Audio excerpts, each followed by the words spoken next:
সৰ্বমুঠ অসমৰ মাননীয় মুখ্যমন্ত্ৰী ডক্টৰ হিমন্ত বিশ্ব শৰ্মা ডাঙৰীয়াই RIDFৰ শিতানত আমাক মৰিয়নি সমষ্টিত প্ৰায় 29 কিলোমিটাৰ পথৰ বাবে আমাক পুঁজি আগবঢ়াইছিল।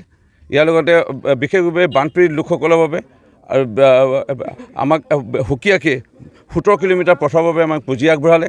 আৰু সৰ্বমুঠ পুঁজি যদি আমি চাওঁ প্ৰায় 26 কোটি টকা আমাক এই বৰ্ষত আগবঢ়াইছিল।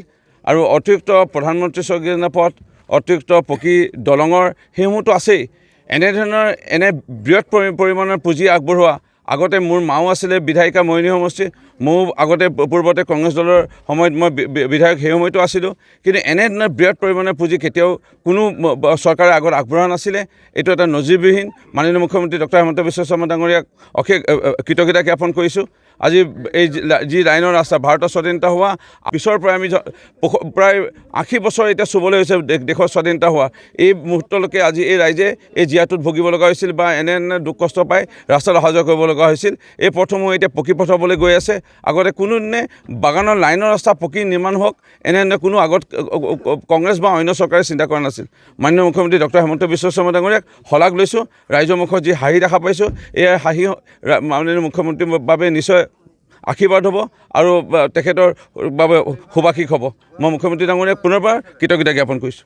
মৰিয়নি সমষ্টিৰ আজি আৰু কালি মিলাই প্ৰায় আমি 40টামানতকৈ অধিক পথৰ আধাকিলা কৰিব গৈ আছোঁ। পুনৰবাৰ কৈছোঁ, RIDFৰ শিতানত আমি প্ৰায় 28 কিলোমিটাৰ আৰু ইয়াৰ লগতে SOPD শিতানত 17 কিলোমিটাৰ পথ। সৰ্বমুঠ যদি আমি পুঁজি চাওঁ প্ৰায় SOPD আৰু RIDF মিলি প্ৰায় 26 কোটি টকা আমি এই দুদিনতে শুভাৰম্ভণি কৰিব গৈ আছোঁ।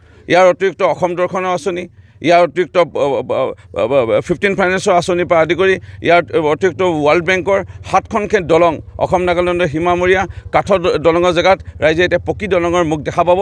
আমি এয়া পৰহি দিনাখন আমি প্ৰায় 7টা নতুন দলং আমি কামসমূহৰ শুভাৰম্ভণি কৰিবলৈ গৈ আছোঁ।